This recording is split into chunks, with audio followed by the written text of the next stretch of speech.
Well, that was so hilarious, wasn't it? that one, the trying to do the rendition of the, the song with the lyrics. Well, I still wishing Kimpaluta well. He's got some issues with the fact that one of his songs was not, this particular one was not nominated for a particular award category that he's been looking forward to. Well, we wish him well all the same in the other categories and nominations as we look forward to the next edition of the TGMAs. Well, it's time to do sport. Today we're bringing you a special conversation. Now, some 2 weeks ago, the president of the Ghana Olympic Committee announced that he would like to step aside even though he is eligible to stand or to take part in the next election for the presidency of the Ghana Olympic Committee. Now, he has run 2 terms, the second part of which is coming to an end. I sat with him a couple of days ago and we had conversations about his tenure, his journey, and of course the focus and what he will be looking forward to from the next administration that will take over. Well, he's also been giving his perspective on various aspects of our sports development and what he would like to see done. We also did a bit of an audit of what he has done so far as president, as well as the achievements made while he was president of the Ghana Olympic Committee. Well, let's go for that conversation with Mr. Ben Nunoo-Mensah.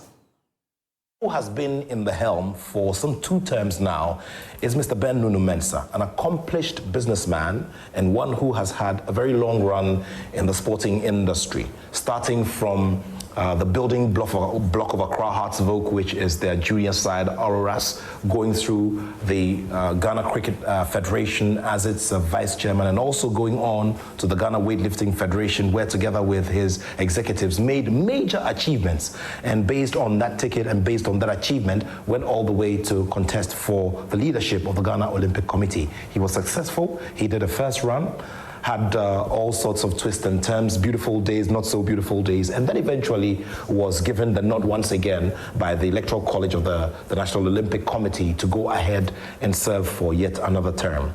Now, he qualifies to run for another term of 4 years, but has decided to take a step back and give others the opportunity to lead. So we're looking back at these 8 years and also looking back at the beautiful moments and the not so beautiful moments and the kinds of messages and lessons that have been learned from there, so that whoever takes over the reins is able to take over and will take over on a certain speed and run along with it. My name is Nathaniel Atto. Let's now get into the rough patches. You have had, some, rough patches and some steep slopes during this journey. And I do remember when the Australia scandal came up and how indirectly people were trying to rope you in there when you had nothing to do with it. I mean, when you stroll back on all of those moments, what comes to mind? Well, it's sweet and bitter, and lately sports is more threading more on the bitter side, of rather than the sweet side. Australia was just unfortunate. The media, especially those who were either you were trying to be mischievous or you just didn't know what it was, would want to rope people in. Now, before Australia or before the whole thing that blew out, the chef de mission then, which was then Mohamed Sahnoun, had a call from Australia, that there were some people who had just gone through the border saying they were volleyball players. So immediately the chef de mission said he realized there was something wrong. So he needed to quickly go and do his final delegate registration meeting and then put a list at the border that this is Team Ghana. Anybody who's not outside this list is not a member of Team Ghana. So Mohamed Sahnoun did that, and I'm sure it kind of cut other embarrassing situations that would have come up. Now, with regards to those who were detained and eventually returned to Ghana, that has nothing to do with the GOC. or has nothing to do with the ministry or the, the International Games Committee, which was chaired by Pius. These were media guys who had done their own accreditation, media people who had, on their own accessed the portal where you need to enter your media house and then your media names. And then they had one way or the other, people who were not media men were put on that portal. And when they found themselves in Australia, they couldn't explain themselves as media people, were duly returned. And of course, they were returned, and the police CID took charge. There was a report which we haven't seen it up to now, and I would have wished that that report was out. So the media frenzy that came all over has nothing to do with the government of the day then. It has nothing to do with the GOC. Because when games are about to happen, you're given media slots, and you go there and do your own entries and do, which doesn't come through the GOC. We're only told about media people who have been given accreditation, and then there is, okay, these are the Ghanaian media people who have been given accreditation, and then it's only for your information, So it was very, very bitter because then people try to, misread, or people try to put a lot of misinformation out there, especially those who knew exactly that this has nothing to do with the International Games Committee or the GOC. So that was a very painful moment, but it went by, and I'm still waiting for the police report, because it'll be very interesting. On our own as GOC, we also instituted our own investigative body, which was chaired by Justice Tanko. Unfortunately, certain key people refused to appear before the investigative body. So I am hoping that one day we'll be able to know why and who did what. Those who appeared before the investigative body, those who had faulted, were duly punished. I remember there was a swimming, and then even the late Paul actually, they were duly punished. But unfortunately, others refused to appear, and the body had no power to compel people to come. And let's hope that one day there will be a much, much bigger investigation into that. But having said that, there was nothing bad about the games itself. People will always take advantage of games and go look for greener pastures elsewhere. There's nothing wrong with Ghanaian genuinely seeking to travel to look for greener pastures.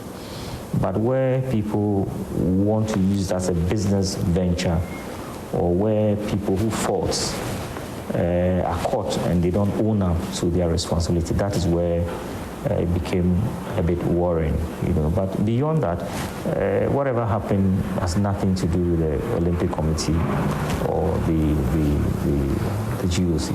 People try to manipulate the GOC system, and for which we found out, and then those who did were duly punished by the investigative body. Let's get into the other sides, most of which is on the blind side of the public. I mean, you are a senior member of the ruling party. You have had to work with the government of the MPP for a very long time. Tell me about the challenges which the public do not see when it comes to the relation between politics and sports. Well, Nat, we just spoke about Australia. And I'll give you a typical example. When Australia happened, or when those media guys were arrested, immediately, the talk on the airways was that, well, he's an NDC and he's trying to, bring the name of the government into dispute. Exactly. Okay. It was all over everywhere. Okay. Yes. I won't deny that I'm NDC, and there's nothing wrong being a member of one political party or the other. we're in a multi-democracy, okay? But what people should look out for is the work I do. Do I work, as an NDC or as an NPP person when I'm delivering my sports? You will not even know where I belong to, because I will work very well with any sports minister. Look, some of the ministers that I fought most were ministers from my own party, who are my friends, Elvis and Erica, because at that time I was pushing for funding for the least funded sports. It's very difficult when we want to do sports and look at it with a political glasses, a partisan lens. It is very dangerous, because as a nation, the only thing that unites us now is sports, especially our black stars. And then also, if you look at international sports structures, they try to take away government's influence or government involvement in the sports structures. Because what could happen, or what will happen if you too much politically involved or politically biased in sports? If there's a change in government, it means that the sports structures have to change. And that kind of pushes our sports back. It doesn't give us the kind of consistency that the IOC wants our sports to have. That is why in most instances, the IOC would say, we don't want government involvement in sports. We want to have an independent body like the Ghana Olympic Committee or the national federations. The GFA has to be independent of government, so that we don't lose that momentum of development in our sports. Yes, at any given time, the sports minister has to push the agenda of the government, especially the agenda for sports. But every sports minister's agenda for sports ties in very well with the GOC's agenda to develop sports for the youth. So whichever way you look at it, whichever political party have their minister there, unless, of course, you're not interested in developing sports. But if you're interested in developing sports, you have a good partner or an equal partner in the Ghana Olympic Committee. But you would find certain individuals in sports who doesn't understand the way international sports works. And they may think that sports has to be political. I don't agree with them, okay? I am very, very much part of the NDC structure. In my constituency, I happen to be the chairman of the Elders, or Council of Elders. But it only stops in my house. When I wear the cap of the GOC president, I'm not political. I want to do, because you see, that is what the IOC mandates us to do. Sports should not be political. Anybody who believes in the charter of the IOC will caution any government who wants to make sports political. It would not be good for the long-term development of our sports, especially if it has to do with the Ghana Olympic Committee or the Olympic Committee or the national federations. Let the stakeholders run these things, and I'm sure they know what is good for the federations that they belong to, So it wasn't easy, sometimes in the days of the past administration. I know you go to the ministry and, everybody says, oh, NDC, NDC, that kind of thing. Even when I work on the LOC for the development, I was actually once called into a meeting and I was given a strong warning that, look, if the AU takes the games away from Ghana, they were going to report me to the then president, Nunoo, that it's because I was talking to Anoka, and I wanted to sabotage the games. But why would I do that? Nats, when you are in the Olympic movement and then you host a game in your country, you're probably going to have the Anoka president come, the IOC president. After the games, your profile within the family goes so high. So for me, for the African Games, that was my ambition. Let me give the best advice, and of course, those from the LOC have no games experience. It was only myself and then Samson Dean. But if I'm giving advice and you say, okay, because he belongs to the opposition party, he wants to destroy game and you're not going to take the advice, that is very unfortunate. That was a very, very unfortunate thing. Eventually, it was me and the Samsindin that were classified as political people who eventually saved the game for Ghana. Because we work for the sports, not for NDC or NPP. And that is what I think that our people in sports administration should look at. Let's just work for the sports, the development of the sports. But nothing bars anybody from belonging to one political party or the other, because we're practicing multi-party democracy. When it comes to playing the sport proper and competition proper, we may not be the topmost among the world. I mean, you look across board and we may not be dominating exactly when you look across board on the general scale. But in terms of administration, administrators are doing pretty well. Mr. Herbert Mensah is the president of Africa Rugby. Mr. Samson Dean is the president of the African Paralympic Committee, the very first time that a Ghanaian is occupying this position. Exactly. And Albert Frimpong, president of African Baseball. Yes, and you have quite a number of all of these people, rising gradually. Kurt Okreku is the president of WAFU Zone B, and now gotten the nod to be an executive council member of CAF, and is gunning to probably hold a vice president position, just like Mr. Kwesi Nyantakyi. Does this spell a certain wave? Does it mean we need to learn something and move in a certain direction? What advantage does it give us as a people in the industry? You see, I am sure there would have been a lot more Ghanaians in positions in Africa, but for a normal PhD kind of thing, okay? And I'll use Kwesi Nyantakyi as an example. Look, everybody has faults. Nobody's perfect. The only one who's perfect is God, okay? Kwesi Nyantakyi was doing so well.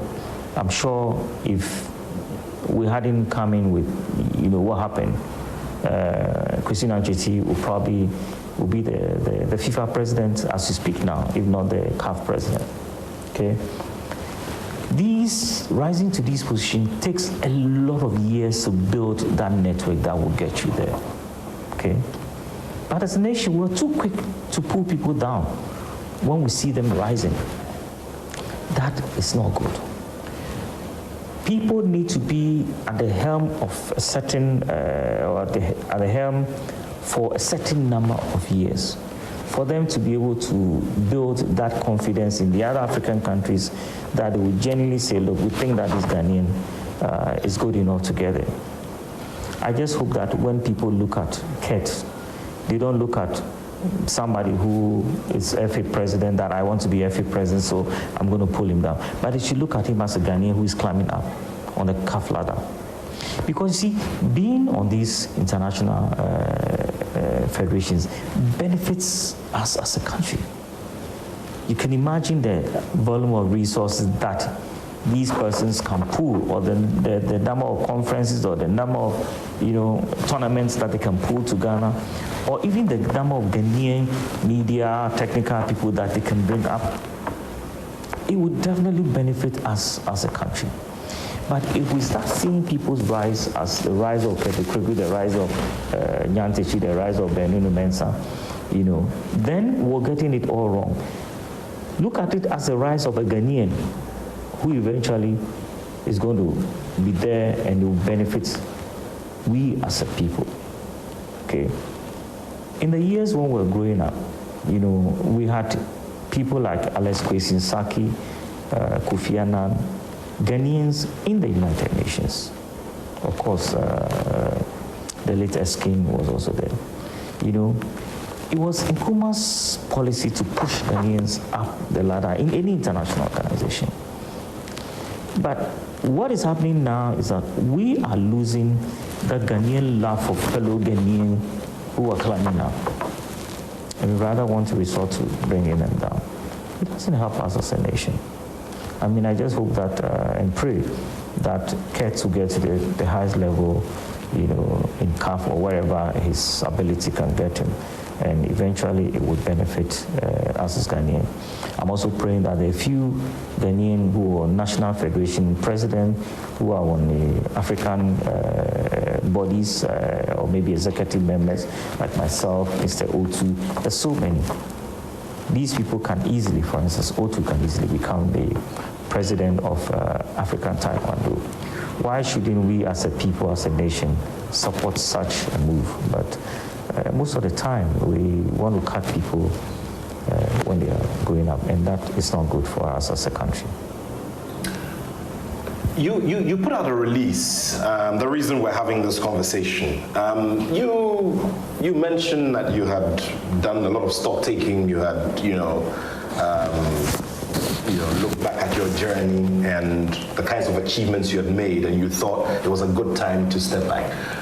Did you also have people advise you? Because I know you did a lot of engagements and a lot of knowledge seeking or consultation in the background. Did you also have some who disagreed with your stepping away? So many of them. Okay. So many of them. More. Maybe about 3 times or 4 times more than those who really agreed with me. So why did you then decide? I understand. But now, see, the bottom line is yourself. It's me and my immediate family. What I want for myself. And then there were so many people who wanted me to stay on. And they had genuine and very good reason, okay? It's a journey that will not finish. One of the things I had, per our constitution, you can go a 3rd term and that will be the final one, okay? That makes sense. I mean, okay, there were others who said, okay, you're a leader and you're leaving that as midstream. And then I said, okay, well, anytime one leader leads, you never know. The deputy leader is just waiting for the opportunity to show that he can also lead, or to show that, yes, he's also been built by God to lead. Until you leave, you won't find the quality in the one right behind you. It was a very tough decision because I realized I was going to disappoint a lot more people than I was going to make myself and my family happy. But the other thing that I eventually made a difference was that eventually I will have to leave. I can't be GOC president forever. So why don't I leave now? Okay, and that's the question that the people who wanted me to stay couldn't convince me with an answer. Why wouldn't I leave now? Especially when I'm getting calling to serve humanity in a much, much more different way, okay, away from the sports. Okay, so I had a lot of consultation. I have spoken to my spiritual fathers, which included the chief imam, my pastor of my church, and of course my immediate family, and of course my mother, and once those key people gave me their blessing, I knew I was doing the right thing, so it was a difficult decision, especially knowing how much people wanted me to stay on, but I would eventually have to leave as GOC president. After my next term, I can go again. And we're also not growing younger. And probably what I want to do next will require a bit of youthness or age on my side. So I thought it was the time to step into the next phase of my life. So as difficult as it was, I'm so sorry that I had to disappoint those who wanted me to stay on. But the other thing that they also took consolation in is that, yes, we made a difference in the way the GOC used to be and how it was run. We made a lot of differences in the way the national federations related to the GOC. We made a lot of difference even in the structure of the GOC and then the way the office looks. So you can't do everything. You would, at a point in time, want to leave for others to also come and do their bit. And for me, I felt that time was now. Let's talk about those who will be, taking up the mantle. One person will eventually get to lead. We hear of some names in the background, some have not confirmed, but at least we do know that Mr. Richard Apukavi, who traces his roots to Ghana hockey, has served very well, got the opportunity to also serve the GOC previously in a capacity, who contested against you in previous elections, is up for it. Question is, have you had people who want this position call you to seek your support in any form? And if you ever have to support, what form would it take? Would it be open endorsements? Why, if that will be the case, and if not, why? Okay, Nats. Yes, yesterday I got a call from somebody. He said he'd been trying to reach me for a while. Well, I said because I was out of the country. And then he said he's decided to run for the GOC presidency because all this while he thought I was going to run, and out of respect for my leadership, he didn't want to also contest. But if I'm out, then he would contest. And then he said he needed my blessing and my support. And I said, well, I have worked with you on the GOC board. I would give you my blessing and my support, as I said at the last board meeting. But as to the question of, going out there to campaign for people, that is not something that I would do. I'm leaving the GOC and I want to be a statesman. I want to be a father figure where, irrespective of whoever is at the GOC can come to. I have also been speaking to a lot of the national federations, and I know what the mindset of people are. They would want somebody, not necessarily casting their mold, but somebody who can also lift it a notch higher. I would not mention the gentleman who called me because he said... So at least we know it's a male. Yes, it's a male. Because he said he's going to make his own announcement, so I will leave that. Apart from that, Mr. Richard Apukavi you mentioned, is somebody that I have worked with. He's okay. But what I picked from the other federations is the kind of people who are promoting him or pushing him to lead. I'm not too sure if he's doing that on his own, but the worry amongst some of the federations is the kind of people who maybe has surrogates or people who are pushing. That is the only, but apart from that, Richard is okay. He has a bit of experience. He's been at the GOC. He used to be the Secretary General for Professor Francis Dodo. And then he worked with me as Secretary General until he contested me in the election. I would not say he can be GOC president with that level of experience. But it's up to the delegates to decide that at this material moment, what is the best direction for the GOC.